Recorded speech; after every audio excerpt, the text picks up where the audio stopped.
Hello friends, welcome to crazy GK track. Daily current affair session में आप सभी का स्वागत है।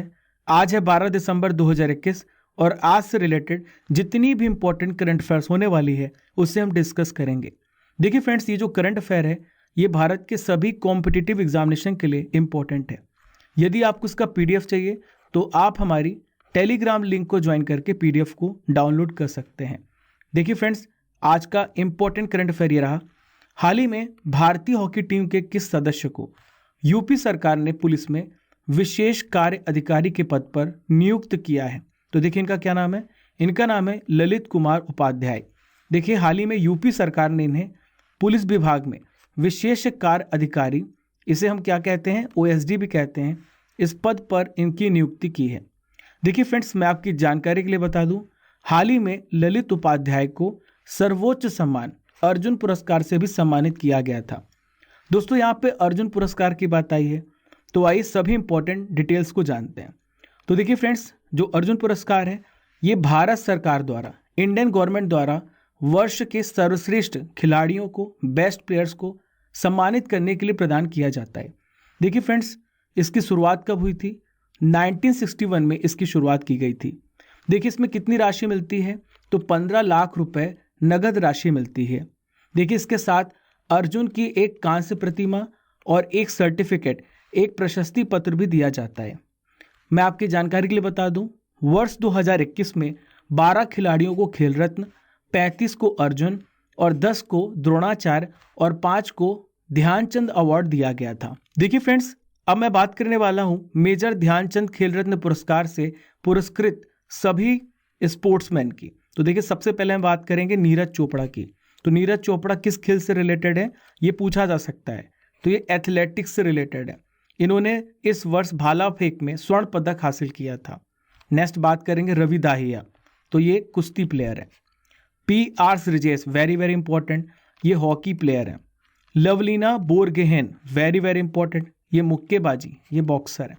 सुनील छेत्री की बात करते हैं तो ये फुटबॉल खेल से रिलेटेड है।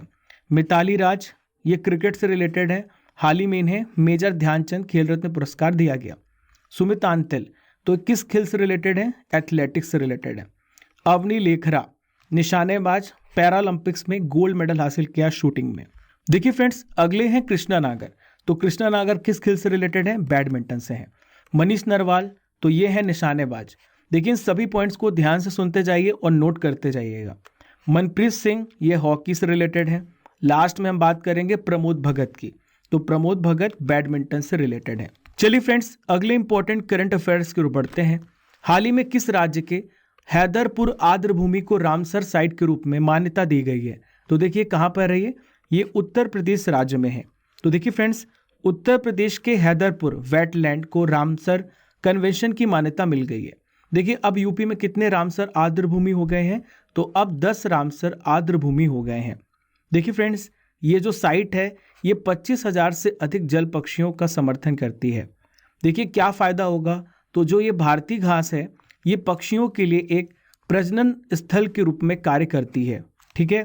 देखिए फ्रेंड्स, आप सोच रहे होंगे कि क्या होती है आर्द्रभूमि। तो आइए मैं आपको बताता हूँ। तो देखिए आर्द्रभूमि को हम क्या बोलते हैं? इन्हें हम वेटलैंड्स भी बोलते हैं। देखिए आर्द्रभूमि एक ऐसी जगह होती है जहाँ पे जमीन जो है पानी से ढकी होती है। और ये जो पानी से ढका क्षेत्र हो सकता है, तालाब हो सकता है, झील हो सकता है, नदी का डेल्टा हो सकता है, या समुद्र का किनारा, जो नीचले इलाके बाढ़ से घिरे होते हैं उन जगहों को भी हम वेटलैंड कहते हैं। दोस्तों, दलदली मिट्टी भी इसमें शामिल होती है। दोस्तों, अब मैं आपको बताने वाला हूं कि रामसर साइट क्या कहलाती है। तो देखिए फ्रेंड्स, रामसर कन्वेंशन दुनिया की जैव विविधता, बायोडायवर्सिटी के कंजर्वेशन के उद्देश्य से बनाया गया है। देखिए इसका मेन मोटिव है दुनिया में इंपॉर्टेंट वेटलैंड्स की सुरक्षा करना। देखिए फ्रेंड्स, आप सोच रहे होंगे कि रामसर क्या है। तो रामसर एक ईरान का शहर है। 1971 में रामसर में आर्द्रभूमि के संरक्षण और स्थायी उपयोग के लिए एक अंतर्राष्ट्रीय संधि पर हस्ताक्षर किए गए थे। देखिए फ्रेंड्स, रामसर स्थल से रिलेटेड कुछ इंपॉर्टेंट जानकारियां जान लेते हैं। देखिए फ्रेंड्स, भारत में रामसर संधि पर 1 फरवरी 1982 में हस्ताक्षर किए गए थे। भारत की पहली रामसर साइट कौन सी, आप सोच रहे होंगे, तो उड़ीसा में स्थित चिल्का झील भारत की पहली रामसर साइट है। देखिए फ्रेंड्स, भारत में अब कुल कितने रामसर साइट्स हैं, तो भारत में अब कुल 47 रामसर सूची में शामिल किए गए साइट्स हैं। देखिए, मैं आपकी जानकारी के लिए बता दूं, विश्व आर्द्र भूमि दिवस हर साल कब मनाया जाता है, वेरी वेरी इंपॉर्टेंट, तो हर साल ये 2 फरवरी को मनाया जाता है। देखिए, दुनिया की पहली रामसर साइट कौन सी थी, तो ऑस्ट्रेलिया में स्थित कोबोर्ग प्रायद्वीप दुनिया की पहली रामसर साइट थी। चलिए फ्रेंड्स, अगले इंपॉर्टेंट करंट अफेयर्स को बढ़ते हैं। दूध मूल्य प्रोत्साहन योजना हाल ही में किस राज्य में शुरू किया गया है, तो देखिए हाल ही में ये उत्तराखंड राज्य में शुरू किया गया है। देखिए किसने किया है, तो उत्तराखंड के मुख्यमंत्री का क्या नाम है, पुष्कर सिंह धामी नाम है। इन्होंने देहरादून में दूध मूल्य प्रोत्साहन योजना शुरू किया है। देखिए इसका उद्देश्य क्या है, तो इसका उद्देश्य है 53,000 लोगों को लाभान्वित करना, उनको प्रोत्साहन देना। देखिए ये क्या है, तो ये डीबीटी डायरेक्ट बैंक ट्रांसफर योजना है। देखिए इस योजना के तहत क्या होगा, जो राशि होगी सीधे लाभार्थियों के खातों में उनके लिंक किए गए खातों के माध्यम से पहुंच जाएगी। दोस्तों यहाँ पे उत्तराखंड की बात आई है, तो आइए मैं आपको उत्तराखंड से रिलेटेड सभी इंपॉर्टेंट जानकारी दे देता हूँ। तो देखिए फ्रेंड्स, ये उत्तराखंड है, आप यहाँ पे मैप में देख पा रहे हैं। तो पहले इसका नाम क्या था, पहले इसका नाम उत्तरांचल था। देखिए वर्तमान में इसकी कैपिटल क्या है, देहरादून है, ठीक है। वर्तमान में इसके राज्यपाल कौन है, वेरी वेरी इंपॉर्टेंट, तो लेफ्टिनेंट जनरल गुरमीत सिंह वर्तमान में इसके राज्यपाल हैं। पुष्कर सिंह धामी सीएम है। गठन कब हुआ था, इंपॉर्टेंट है, तो 9 नवंबर 2000 को इसका गठन किया गया था। इसका उच्च न्यायालय हाई कोर्ट कहाँ पे है, तो नैनीताल में है। दोस्तों कई बार एग्जाम में विधानसभा सीटें पूछ ली जाती हैं, तो यहाँ पे 71 विधानसभा सीटें हैं। वहीं पर राज्यसभा सीटों की भी बात कर लेते हैं, तो यहाँ 3 सीटें हैं, लोकसभा सीटें केवल 5 हैं। देखिए फ्रेंड्स, अगला इंपॉर्टेंट करंट अफेयर आपके सामने रहा। अंतर्राष्ट्रीय पर्वत दिवस इंटरनेशनल माउंटेन डे हर साल कब मनाया जाता है, इंपॉर्टेंट क्वेश्चन है। तो देखिए हर साल ये 11 दिसंबर को मनाया जाता है। देखिए क्यों मनाया जाता है, तो यह दिन जो होता है पर्वतों के महत्व के बारे में लोगों को जागरूकता पैदा करने के लिए मनाया जाता है। पहाड़ के डेवलपमेंट, पहाड़ों के विकास में अवसरों और बाधाओं को उजागर करने और सहयोग करने के लिए मनाया जाता है। देखिए इस वर्ष की थीम क्या है, इंपॉर्टेंट है, याद रखिएगा, सस्टेनेबल माउंटेन टूरिज्म, स्थायी पर्वतीय पर्यटन, ये इस वर्ष की थीम है। दोस्तों यहाँ पे दिवस की बात आई है, तो मैं आपको इंपॉर्टेंट डेज के बारे में बताने वाला हूँ। सभी पॉइंट्स को ध्यान से सुनिएगा और नोट कीजिएगा। विश्व वन्य जीव दिवस, वेरी वेरी इंपॉर्टेंट, तो 3 मार्च को मनाया जाता है। नेक्स्ट है वर्ल्ड वाटर कंजर्वेशन डे, तो ये 22 मार्च को मनाया जाता है। World Environment Day, very very important, हर साल ये 5 जून को मनाया जाता है। विश्व प्रकृति संरक्षण दिवस, तो ये 28 जुलाई को मनाया जाता है। विश्व ओजोन दिवस, ओजोन के संरक्षण के लिए मनाया जाता है, तो 16 सितंबर को हर साल मनाया जाता है। नौसेना दिवस 4 दिसंबर को मनाया जाता है फ्रेंड्स। लास्ट में बात करेंगे विश्व मृदा दिवस, तो ये हर साल 5 दिसंबर को मनाया जाता है। देखिए फ्रेंड्स, अगला इंपॉर्टेंट करंट अफेयर आपके सामने रहा। हाल ही में किस कंपनी ने भारत में साइबर सुरक्षा कौशल प्रशिक्षण कार्यक्रम शुरू किया है, तो देखिए हाल ही में माइक्रोसॉफ्ट कंपनी ने इसकी शुरुआत की है। तो देखिए माइक्रोसॉफ्ट क्या करेगा, माइक्रोसॉफ्ट 2022 तक 1 लाख से अधिक शिक्षार्थियों को ट्रेनिंग देने का लक्ष्य बनाकर रख रहा है, जिसमें वो किसकी ट्रेनिंग देगा, साइबर सुरक्षा कौशल कार्यक्रम की ट्रेनिंग देगा। ठीक है दोस्तों, इस कार्यक्रम का उद्देश्य क्या है, क्या इसका मोटिव है, तो स्टूडेंट्स को सुरक्षा, सिक्योरिटी, अनुपालन और पहचान की बुनियादी बातों के साथ व्यवहारिक अनुभव देना इसका मेन मोटिव है। दोस्तों यहाँ पे माइक्रोसॉफ्ट की बात आई है, तो माइक्रोसॉफ्ट के वर्तमान सीईओ और अध्यक्ष कौन है, इंपॉर्टेंट है, ध्यान से सुनिएगा, सत्य नडेला, ये भारतीय मूल के हैं। देखिए माइक्रोसॉफ्ट का कार्यालय कहाँ पे है, तो रेडमंड, वॉशिंगटन, संयुक्त राज्य अमेरिका में है। देखिए माइक्रोसॉफ्ट की स्थापना कब हुई थी, 1975 में इसकी स्थापना की गई थी। दोस्तों यहाँ पे मैं आपको बताने वाला हूँ इंपॉर्टेंट कंपनी और उनके मुख्यालय और उनके सीईओ के बारे में। सबसे पहले हम बात करेंगे एप्पल कंपनी की। तो देखिए एप्पल कंपनी के जो वर्तमान सीईओ हैं टिम कुक हैं। देखिए कुपरटिनो, कैलिफोर्निया, यूएस में इसका क्या है, मुख्यालय। अमेजन की बात कर लेते हैं, तो अमेजन के एंडी जैसी हैं। वहीं पे फ्लिपकार्ट की बात कर लें तो कल्याण कृष्णमूर्ति फ्लिपकार्ट के वर्तमान सीईओ हैं। देखिए गूगल के कौन है, सुंदर पिचाई हैं। देखिए ट्विटर की बात कर लेते हैं, तो ट्विटर में हाल ही में पराग अग्रवाल को, किसको, पराग अग्रवाल को हाल ही में ट्विटर का सीईओ बनाया गया है। देखिए फ्रेंड्स, लास्ट में हम बात करेंगे फेसबुक। तो फेसबुक का नाम बदल चुका है, इसका नाम हो चुका है मेटा। तो इसके सीईओ मार्क जुकरबर्ग हैं और मेनलो पार्क कैलिफोर्निया यूएस में इसका हेडक्वार्टर है। देखिए ट्विटर का हेडक्वार्टर कहाँ पे है, सैन फ्रांसिस्को कैलिफोर्निया यूएस में। गूगल का माउंटेन व्यू कैलिफोर्निया में। फ्लिपकार्ट की बात करें तो इसका हेडक्वार्टर बेंगलुरु इंडिया में है। देखिए फ्रेंड्स, अगला इंपॉर्टेंट करंट अफेयर आपके सामने रहा। सीरम इंस्टीट्यूट ऑफ इंडिया के ईडी का हाल ही में निधन हो गया है। उनका नाम क्या है, तो देखिए इनका नाम है डॉक्टर सुरेश जाधव। दोस्तों, सीरम इंस्टीट्यूट ऑफ इंडिया के ये कार्यकारी निदेशक थे जिनका हाल ही में निधन हो गया है। दोस्तों, कोविशील्ड वैक्सीन के डेवलपमेंट में इन्होंने महत्वपूर्ण भूमिका निभाई थी। दोस्तों, यहाँ पे सीरम इंस्टीट्यूट ऑफ इंडिया की बात आई है, तो देखिए इसका हेडक्वार्टर कहाँ पे, पुणे में है। दोस्तों, वर्तमान में बात करें इसके सीईओ कौन है, आधार पूनावाला। दोस्तों, इसकी स्थापना कब हुई थी, तो इसकी स्थापना 1966 में साइरस पूनावाला के द्वारा की गई थी। देखिए फ्रेंड्स, हाल ही में हुए महत्वपूर्ण हस्तियों के निधन के बारे में आइए जान लेते हैं। तो देखिए सबसे पहले बात करेंगे बिपिन रावत। तो देखिए बिपिन रावत कौन थे, chief of defence staff CDS थे, भारत के पहले सीडीएस थे जिनका हाल ही में निधन हुआ है। तरुण गोगोई, तो ये असम के पूर्व मुख्यमंत्री थे। बात करें सनन तांती की, तो ये साहित्य अकादमी पुरस्कार विजेता प्रख्यात असमिया कवि थे। नेक्स्ट बात करेंगे चून डो हॉन। तो चून डो हॉन दक्षिण कोरिया के पूर्व राष्ट्रपति थे जिनका हाल ही में निधन हुआ है। नेक्स्ट है गुरमीत बावा। तो गुरमीत बावा पंजाबी लोक गायिका थे। नोवी कपाड़िया की बात करें तो ये खेल कमेंटेटर थे। लास्ट में हम बात करेंगे मन्नू भंडारी। तो ये भारतीय लेखिका थे जिनका हाल ही में निधन हो गया। आपसे एग्जाम में क्वेश्चन ऐसे पूछा जाएगा कि मन्नू भंडारी का हाल ही में निधन हुआ तो किस क्षेत्र से संबंधित है, तो आप बताइएगा कि भारतीय लेखिका कहलाती थी। चलिए फ्रेंड्स, अगले इंपॉर्टेंट करंट अफेयर्स को देखते हैं। हाल ही में भारत ने एशियन यूथ पैरा गेम्स 2021 में कुल कितने मेडल जीते हैं, तो देखिए भारत ने इसमें 41 मेडल जीते हैं। देखिए भारत का ये चौथा एशियाई युवा पैरा खेल था जिसमें भारत ने 41 पदक जीते हैं। 12 स्वर्ण, 15 रजत और 14 कांस्य पदक है। देखिए दोस्तों, इसका आयोजन कहाँ पे हुआ है, बहरीन में। बहरीन के रीफा शहर में इसका आयोजन हुआ है। देखिए एशियाई युवा पैरा खेल का 5वां संस्करण कहाँ होगा, वेरी वेरी इंपॉर्टेंट, 2025 में। और इसकी मेजबानी कौन करेगा, उज्बेकिस्तान।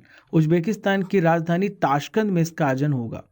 देखिए फ्रेंड्स, इस बार के एशियन यूथ पैरा गेम्स में 9 खेलों में भाग लिया है एथलीटों ने। तो पहला है जो है पैरा बैडमिंटन, फिर है boccia, goalball, para swimming, para powerlifting, para table tennis, para taekwondo, wheelchair basketball, ठीक है। और ये लास्ट है पैरा एथलेटिक्स। चलिए फ्रेंड्स, अगले इंपॉर्टेंट करंट अफेयर्स की ओर बढ़ते हैं। पूरे पॉइंट्स को ध्यान सुनिएगा और सभी पॉइंट्स को नोट कीजिएगा। सेशन पसंद आ रहा हो तो उसे शेयर जरूर कीजिएगा। देखिए अगला इंपॉर्टेंट करंट अफेयर रहा, हाल ही में किसे आर्किटेक्चर के लिए 2022 रीबा रॉयल गोल्ड मेडल से सम्मानित किया गया है, तो देखिए किसे सम्मानित किया गया है, बालकृष्ण दोषी जी को सम्मानित किया गया है। देखिए यहाँ पर रीबा का फुल फॉर्म क्या है, तो रीबा का फुल फॉर्म है royal institute of British architects. देखिए फ्रेंड्स, ये पुरस्कार कब से दिए जा रहे हैं, 1848 से हर साल यह पुरस्कार दिए जा रहे हैं। तो किस क्षेत्र में दिए जाते हैं, आर्किटेक्ट्स को बढ़ावा देने वाले व्यक्तियों को यह पुरस्कार दिया जाता है। देखिए फ्रेंड्स, अब मैं आपको नॉलेज बूस्टर की ओर लेके चल रहा हूं। आज हम जानेंगे important articles related to constitution. चलिए सबसे पहले देखेंगे अनुच्छेद नंबर 14। तो ये कानून के समक्ष समानता को बताता है, यानी कानून के सामने सभी बराबर है। नेक्स्ट है आर्टिकल नंबर 16। तो सरकारी नौकरियों में सभी को समान अवसर देने का जो आर्टिकल है ये 16 है। नेक्स्ट है आर्टिकल नंबर 17। ये है छुआछूत को खत्म करना, अस्पृश्यता का उन्मूलन। आर्टिकल नंबर 19 अभिव्यक्ति की स्वतंत्रता, right to express, right to freedom आप कह सकते हैं, ठीक है। नेक्स्ट है article number 21, very very important, तो ये राइट टू लाइफ है, प्राण और दैहिक स्वतंत्रता का संरक्षण है। आर्टिकल नंबर 21 है, ये बाद में जोड़ा गया, तो इसमें प्राथमिक शिक्षा का अधिकार है। नेक्स्ट है article number 40, very very important, तो ग्राम पंचायत का गठन, ऑर्गेनाइजेशन ऑफ विलेज पंचायत। देखिए फ्रेंड्स, नेक्स्ट आर्टिकल है article number 44, uniform civil code, नागरिकों के लिए एक समान नागरिक संहिता। लास्ट में बात करेंगे आर्टिकल नंबर 45 की। तो देखिए फ्रेंड्स, 6 साल से कम उम्र के बच्चों को अनिवार्य शिक्षा का प्रावधान कहाँ पे दिया गया है? आर्टिकल नंबर 45 में दिया गया है। चलिए फ्रेंड्स, अगले इंपॉर्टेंट करंट अफेयर्स की ओर बढ़ते हैं। केंद्रीय मंत्रिमंडल ने प्रधानमंत्री आवास योजना, देखिए ग्रामीण क्षेत्र के लिए बात कर रहे हैं, 2021 से किस वर्ष तक जारी रखने की मंजूरी दे दी है? तो देखिए इसे बढ़ा दिया गया है, ये 2021 से 2024 तक बढ़ा दी गई है। तो देखिए दोस्तों, ये 3 वर्षों के लिए मार्च 2024 तक जारी रखने की मंजूरी दे दी गई है। देखिए इस योजना का जो विस्तार है, शेष 155.75 लाख घरों के निर्माण में मदद करेगा। इससे 2.95 करोड़ पक्के घरों के लक्ष्य को हासिल करने में मदद मिलेगी। देखिए फ्रेंड्स, यहाँ पे प्रधानमंत्री आवास योजना की बात आई है, तो आइए कुछ इंपॉर्टेंट डिटेल्स को जान लेते हैं। तो देखिए इसे PMAYG भी कहा जाता है। तो देखिए इसका उद्देश्य क्या है? सभी के लिए आवास को प्रदान करना। 1 अप्रैल 2016 को पूर्ववर्ती इंदिरा आवास योजना का इसे पुनर्गठन किया गया और इसे नया नाम दे दिया गया प्रधानमंत्री आवास योजना ग्रामीण। तो देखिए फ्रेंड्स, मैं आपको यहाँ पे बताने वाला हूँ केंद्र सरकार की प्रमुख योजनाओं के बारे में। बहुत ध्यान सुनिएगा और सभी पॉइंट्स को नोट कीजिएगा। सबसे पहले बात करेंगे जनधन योजना।